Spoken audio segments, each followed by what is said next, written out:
नमस्कार। बिहार के तमाम नियोजित शिक्षक भाई बहनों के लिए बहुत ही गुड न्यूज है, जिसका इंतज़ार आप बरसों से कर रहे थे। वो इंतज़ार की घड़ी अब आ गई है। जी हाँ, और इसकी शुरुआत हो गई है ज्ञान और मोक्ष की भूमि गया जी से। तो चलिए, मैं भी गया का रहने वाला हूँ और ज्ञान और मोक्ष की भूमि गया से हम बिहार के तमाम क्रांतिकारी नियोजित शिक्षकों का मैं स्वागत करता हूँ अपने इस चैनल के माध्यम से। दोस्तों, आज बात करेंगे कि जो नियोजित शिक्षक हैं उनके नियमावली क्या हैं, जो नियोजित शिक्षक हैं उनके रूल और रेगुलेशन क्या हैं।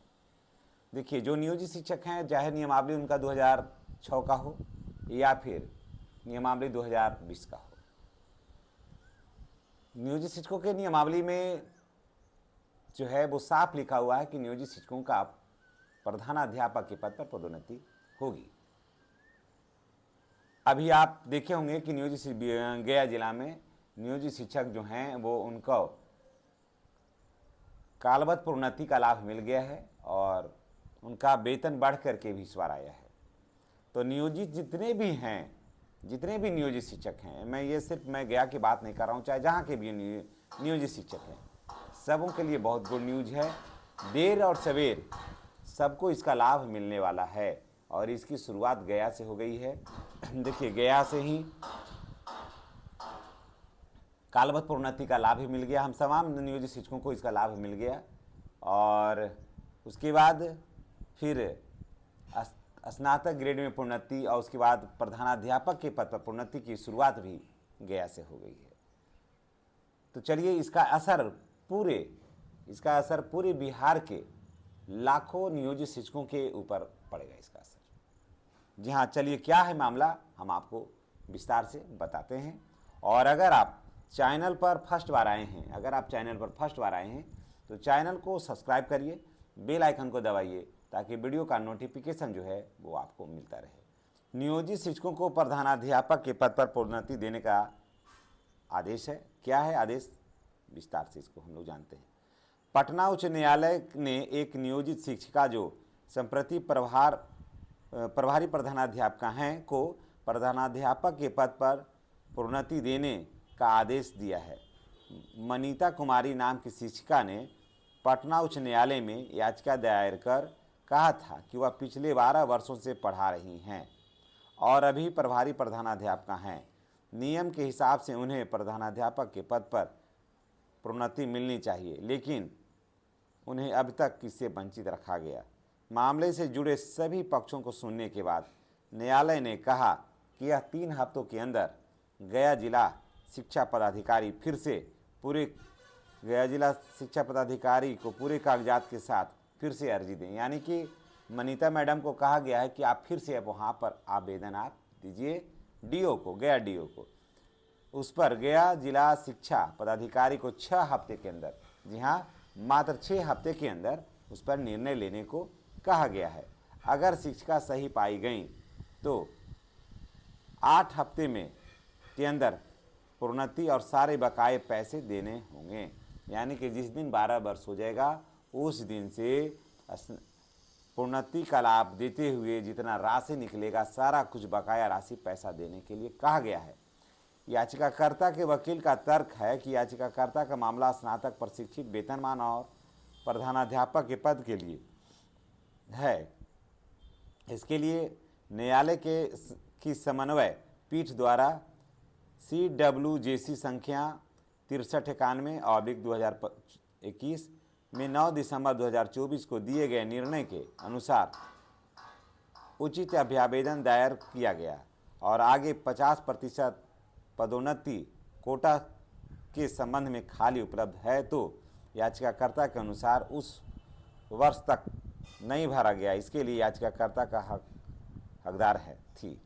यानी कि कहने का मतलब ये है कि 50% पद जो था वो नियोजित शिक्षकों से भरा जाना था, जिसका यह हकदार थी।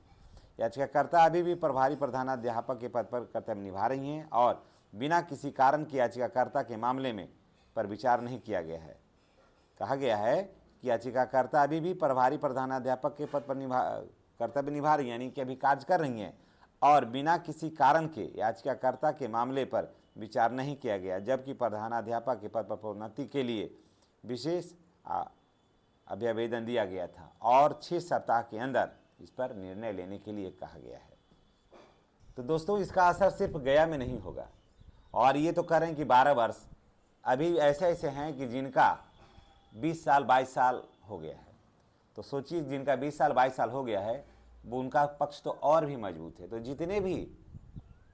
जितने भी शिक्षक हैं, मैं उनसे यही कहूँगा कि आप भी अपना आवेदन जिला को दें और जिला जो है उस पर संज्ञान लेगी। जिला जो है उस पर संज्ञान लेगी कि सब कोई तो इसके योग्य हैं और जो पात्र रहेंगे उनको इसका फ़ायदा मिलेगा।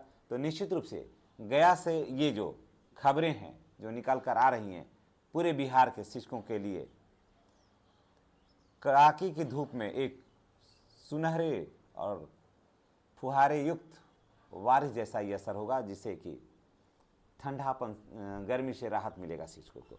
तो चलिए, इसी के साथ मैं आपसे विदा लेता हूं। और नियोजित शिक्षकों को जो भी मिल रहा है ये नियमावली के अनुसार मिल रहा है। और इतना बेहतर नियमावली न विशिष्ट का है, न इतना बेहतर नियमावली बीपीएससी वाले शिक्षकों का है।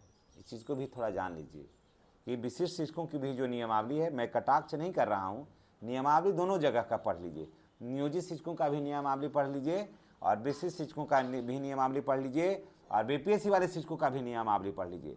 जितना मजबूत नियमावली नियोजित शिक्षक का है, उतना नियमावली मजबूत किसी का भी नहीं है। पढ़ करके उसे देखा जा सकता है। और इसलिए नहीं कि हम नियोजित, हम विशिष्ट, हम बीपीएससी, नहीं।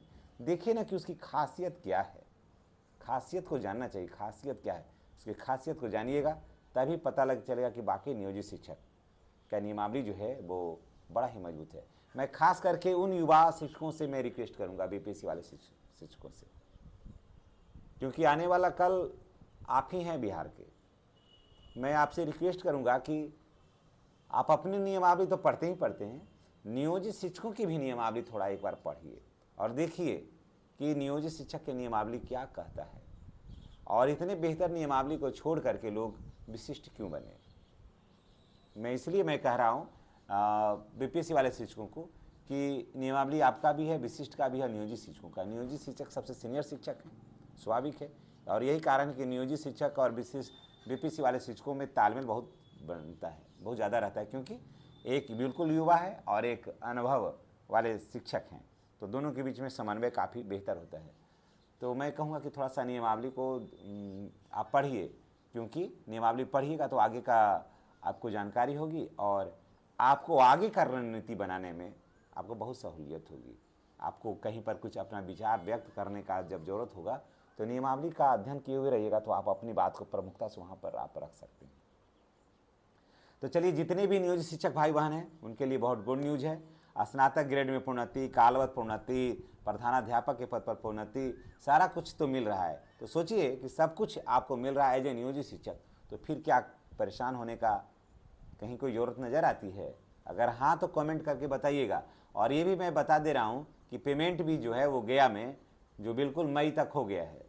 मई तक सभी एसएससी से वेतन पाने वाले सारे शिक्षकों का, हम लोगों का पेमेंट हो गया। और पेमेंट हो गया वो भी कालवत प्रोन्नति के इंक्रीजमेंट के साथ हो गया, हम लोग का पेमेंट आ गया है, समझ गए। तो अब विभाग के ऊपर कोई भी बाकी बकाया नहीं है। और जहाँ तक जून के पेमेंट की बात है, ये भी मैं आपको बता दे रहा हूँ कि 5-6 जुलाई के आसपास जून का भी पेमेंट आ जाएगा। वही एक आध दिन आगे पीछे होगा तो होगा, ये नहीं 5-6 के बीच में पेमेंट आपको आ जाएगा। चलिए, इसी के साथ हम आपसे विदा लेते हैं। चैनल पर अगर आप फर्स्ट बार आए हैं ना, तो चैनल को आप सब्सक्राइब करिए और बेल आइकन को दबाइए, ताकि इस तरह का वीडियो का जो नोटिफिकेशन है वो आपको मिलता रहे। धन्यवाद। जय नियोजित शिक्षक, जय बिहार।